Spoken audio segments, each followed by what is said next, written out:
പാറ്റകളുടെ നേതാവ് അഭിജിത് ദീപ്കെ യുഎസിലേക്ക് പഠിക്കാൻ കൊണ്ടുപോയത് ആര്? വെറും 60,000 രൂപ മാസശമ്പളം പറ്റിയിരുന്ന ഒരാളുടെ മകനാണ് അഭിജിത് ദീപ്കെ. എന്തായാലും അച്ഛന്റെ കാശുകൊണ്ടല്ല പഠിച്ചത് എന്ന് ഉറപ്പ്. അപ്പോൾ പിന്നെ ഫണ്ട് നൽകിയത് ആര്?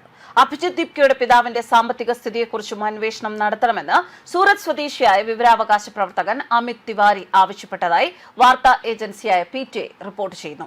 കോക്രോച്ച് ജനതാ പാർട്ടി പ്രതിഷേധവുമായി ബന്ധപ്പെട്ട അറസ്റ്റിലാവുകയോ കസ്റ്റഡിയിൽ എടുക്കപ്പെടുകയോ ചെയ്യുന്നവർക്കായി 1 കോടി രൂപയുടെ നിയമസഹായ ഫണ്ട് പ്രഖ്യാപിച്ചതിനു പിന്നാലെ സംഘടനയുടെ സാമ്പത്തിക ഇടപാടുകൾ അന്വേഷിക്കണമെന്ന ആവശ്യവുമായി വിവരാവകാശ പ്രവർത്തകൻ. CJP സ്ഥാപകൻ മഹാരാഷ്ട്ര സർക്കാർ സർവീസിൽ നിന്നും വിരമിച്ച ഭഗവാൻ റാവു ദീപ്കയുടെ സാമ്പത്തിക ഇടപാടുകളാണ് അന്വേഷിക്കണം എന്ന് തിവാരി ആവശ്യപ്പെട്ടിരിക്കുന്നത്. അഭിജിത് ദീപ്കയ്ക്ക് യുഎസിൽ ഉന്നത വിദ്യാഭ്യാസം ലഭിച്ചിരുന്നു. ഉന്നത വിദ്യാഭ്യാസം നേടിയതിന്റെ ചിലവ് ചൂണ്ടിക്കാട്ടിയാണ് അന്വേഷണം ആവശ്യപ്പെട്ടിരിക്കുന്നത്. ബോസ്റ്റൺ യൂണിവേഴ്സിറ്റിയിൽ നിന്ന് ബിരുദം നേടിയ അഭിജിത് ദീപ്കെ ജൂൺ 6-നാണ് ഇന്ത്യയിൽ തിരിച്ചെത്തിയത്. തുടർന്ന് കോക്രോച്ച് ജനതാ പാർട്ടിയുടെ നേതൃത്വത്തിലുള്ള പ്രതിഷേധങ്ങൾക്ക് തുടക്കമിട്ടു.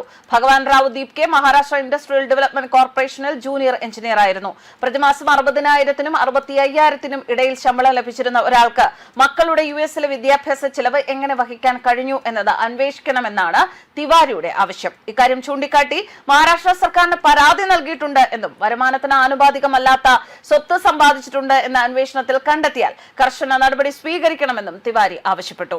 1 കോടിയുടെ നിയമസഹായ ഫണ്ടിലും അന്വേഷണം വേണം. CJPയുടെ നിയമസഹായ ഫണ്ടിനെ കുറിച്ചും തിവാരി ചോദ്യങ്ങൾ ഉന്നയിച്ചിട്ടുണ്ട്. മുതിർന്ന അഭിഭാഷകനും രാജ്യസഭ MPയുമായ കപിൽ സിബൽ പ്രഖ്യാപിച്ച 1 കോടി രൂപയുടെ നിയമസഹായ ഫണ്ട് സംബന്ധിച്ച് തെരഞ്ഞെടുപ്പ് കമ്മീഷനും കേന്ദ്ര GST അധികൃതർക്കും തിവാരി കത്തയച്ചു.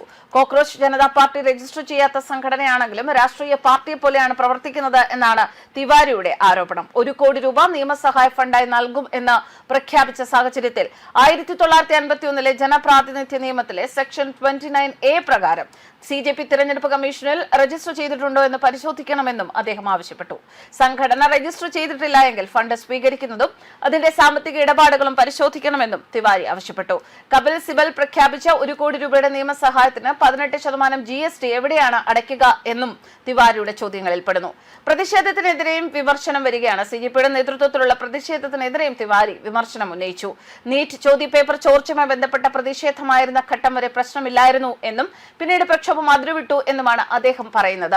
പ്രധാനമന്ത്രി നരേന്ദ്രമോദിയെയും അന്തരിച്ച അമ്മയെയും അധിക്ഷേപിച്ചുവെന്നും വിദേശ നേതാക്കളുമായുള്ള മോദിയുടെ ബന്ധത്തെക്കുറിച്ച് മോശം പരാമർശങ്ങൾ നടത്തിയെന്നും ആരോപിച്ച് പരാതി നൽകിയിട്ടുണ്ടെന്നും തിവാരി പറഞ്ഞതായി റിപ്പോർട്ടുകൾ പറയുന്നു. News desk കർമ്മസ്.